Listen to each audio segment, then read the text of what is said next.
So we just got finished watching day 4 of the Democratic Hate Convention, and it was probably the biggest disaster. And this has been an entire convention of disasters, but this was sort of the absolute worst. First of all, it was almost like all women. I guess now maybe being a man is now illegal in the Democrat Party. So women, every woman, all kinds of women, some people might even say not actually women, had their night. Beautiful. But then, of course, there were a couple of token men, and we respect Mark Kelly, even though he looks like Hugh Jackman on chemo. But he's somebody we respect. He's done a lot. He's done a lot, which is why, by the way, the Democrats didn't nominate him and didn't pick him for VP because they said, "Sir, you've done too much, Mark Kelly.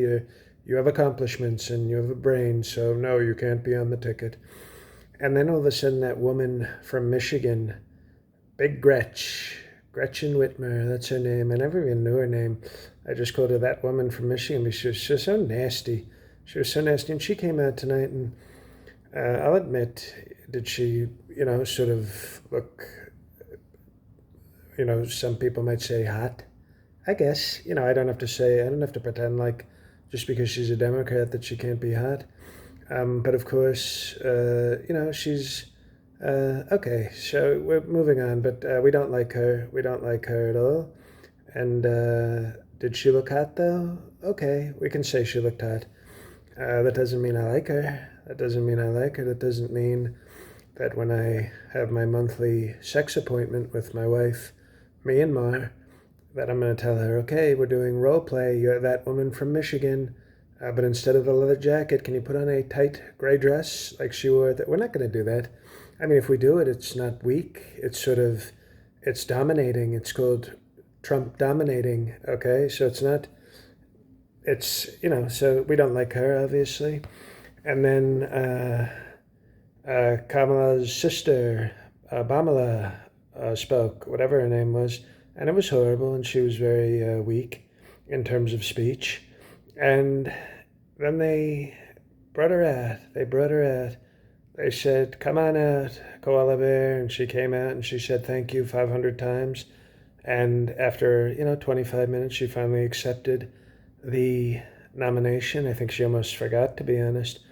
And it was a true disgrace. It was a true disgrace. She thanked everybody. She said, "Sleepy Joe and Doug, you're okay too. Thank you, Doug, for being, looking like a sort of, young, weak Chuck Schumer. Thanks so much, Doug." And she laughed and she, said whatever the hell she says. And it was horrible. It was absolutely horrible. And I think the country is in big trouble if they decide on having Kokomo Harris. And by the way, Beyonce didn't even show up. And I respect, normally I don't like Beyonce because I think she hates America and she's a woman of blackness, as we say. But she even knew, no, I'm not going to perform. So instead they had to settle for Pink.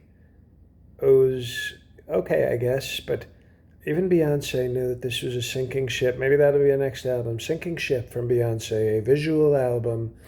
And it's just going to be pictures of Kamala Harris laughing and the country going to hell. So, great job, Democrats.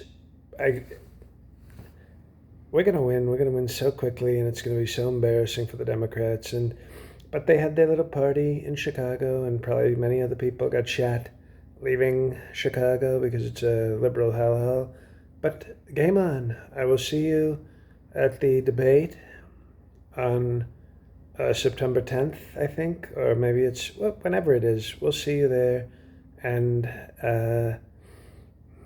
Gretchen Whitmer, not a fan.